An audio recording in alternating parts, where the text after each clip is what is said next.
¿Alguna vez nos hemos preguntado de dónde vienen realmente las leyes? Porque, a ver, no surgen por arte de magia, ¿no? En esta clase vamos a explorar justamente eso, sus orígenes. Y es que comprender de dónde nacen es, al final, entender el corazón mismo de nuestro sistema legal. Exacto, las leyes emanan de fuentes. La analogía es perfecta, la verdad. Pensemos en el derecho como un gran río. Un río que se alimenta constantemente de distintos manantiales. Y son esos manantiales los que le dan forma, fuerza y dirección. Justamente, esos son los orígenes que vamos a explorar hoy. Y bueno, para navegar este río vamos a seguir un mapa bien claro. Primero, empezamos con las dos grandes corrientes. Después, vamos a analizar cada fuente principal por separado y cerramos viendo cómo ha cambiado su importancia a lo largo de la historia. ¿Listos? ¡Vamos! Muy bien, para empezar, la primera gran división. Todo este universo de las fuentes del derecho se organiza en dos categorías fundamentales. Entender esto es la clave para todo lo que sigue. Esta es nuestra definición de partida, ¿no? Basada en el trabajo de juristas como Aftalión, Vilanova y Raffo. Las fuentes son, en esencia, las causas que crean el derecho. Son esos hechos a los que una comunidad les reconoce la capacidad de crear o de modificar las reglas del juego. Y aquí llegamos a una distinción que es crucial. Pensemos en esto como el cómo frente al por qué. Las fuentes formales son el cómo se crea la ley, el procedimiento en el Congreso, una sentencia judicial, son, digamos, los canales oficiales. En cambio, las fuentes materiales son el por qué, una necesidad social, un avance tecnológico, son las razones de fondo que impulsan la creación de una norma con un contenido súper específico. Para que quede todavía más claro, veámoslo con ejemplos concretos. Del lado formal, los canales oficiales, la ley escrita, las costumbres que tienen fuerza de ley y las decisiones repetidas de los jueces. Y del lado material, las fuerzas que empujan el cambio, los estudios de los expertos, los grandes principios como la justicia o incluso una crisis social que exige ya una nueva regulación. Ahora sí, entramos de lleno en la fuente más visible, la más dominante en la mayoría de los sistemas jurídicos modernos, la ley. Aquello que comúnmente identificamos como el derecho, en su forma más pura y directa. Esta definición es increíblemente precisa. Norma general significa que nos aplica a todos. Establecida mediante la palabra, se refiere a que es escrita, es explícita. Y por el órgano competente, nos recuerda que solo ciertas autoridades, como un Congreso, tienen el poder para crearla. No cualquiera puede hacer una ley. Y aquí hay una sutileza importante. Los juristas hablan de ley en dos sentidos. En un sentido estricto, es solo lo que produce el poder legislativo. Pero en un sentido amplio, es toda norma escrita que emana del Estado. Desde la Constitución, que es la ley suprema, hasta un decreto presidencial o una ordenanza municipal.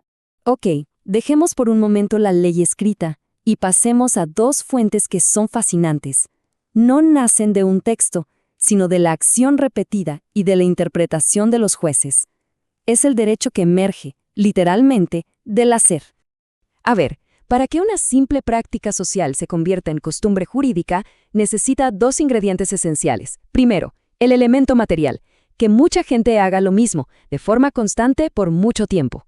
Y segundo, el elemento espiritual, que es crucial, la creencia compartida de que esa práctica no es opcional, sino que es una obligación legal.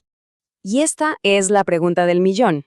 Si en una sociedad se pone de moda un nuevo saludo, ¿eso se convierte en ley? La respuesta nos lleva directamente a la diferencia clave entre una convención social y una auténtica norma de derecho. Y la respuesta es un rotundo no. La gran diferencia es la coercibilidad, o sea, la capacidad de ser impuesta por la fuerza del Estado. Nadie puede llevar a otra persona a un tribunal por no saludar, ¿verdad? Pero una costumbre jurídica, como ciertas prácticas comerciales o del campo, esa sí puede ser exigida ante un juez. Esa es la prueba de fuego. Y ahora, la jurisprudencia. Aquí es donde los jueces se vuelven creativos. Cuando una y otra vez resuelven casos muy parecidos de la misma manera, esa interpretación constante se va solidificando.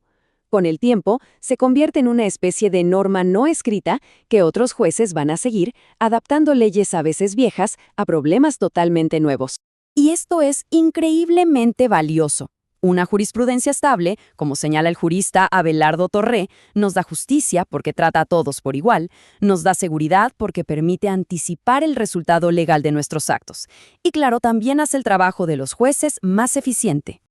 Además de las fuentes formales, las que son obligatorias, existen otras corrientes que, bueno, aunque no se pueden imponer directamente, influyen y moldean el derecho de una manera súper profunda. Son como el alma intelectual y ética del sistema. La doctrina es, en esencia, el poder de las ideas. Los libros y los artículos de los expertos no son ley, claro que no, pero su capacidad de persuasión es inmensa. Sus argumentos inspiran a legisladores a crear nuevas leyes y a los jueces a interpretar las que ya existen de formas innovadoras. Y finalmente, los principios generales. Son las ideas fundamentales que sostienen todo el edificio legal. Pensemos en ellos como la red de seguridad del sistema. Son el fundamento último al que los jueces y legisladores recurren cuando una ley no es clara o cuando, simplemente, no existe una norma para un caso. Son, por así decirlo, la conciencia del derecho. Y para cerrar, vamos a ver cómo el caudal y la corriente de nuestro río han cambiado.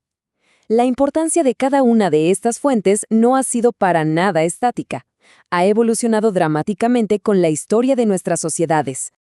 Esta línea de tiempo lo ilustra perfecto. Al principio, en los inicios de las sociedades, todo era costumbre, un derecho no escrito que salía de la propia comunidad.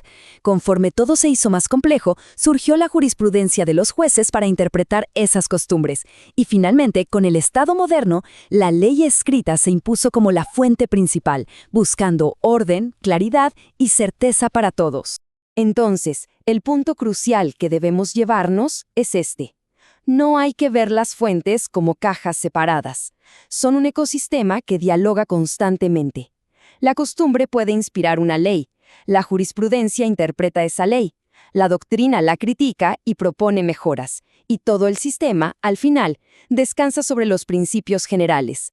Y con esa idea de un sistema vivo, cerramos con una pregunta para pensar. En un mundo con inteligencia artificial, con contratos inteligentes, con problemas globales que antes no existían, ¿estaremos viendo nacer nuevos manantiales? ¿Qué nuevas fuentes van a alimentar el gran río del derecho en el futuro? La historia, como el río, parece que nunca deja de fluir.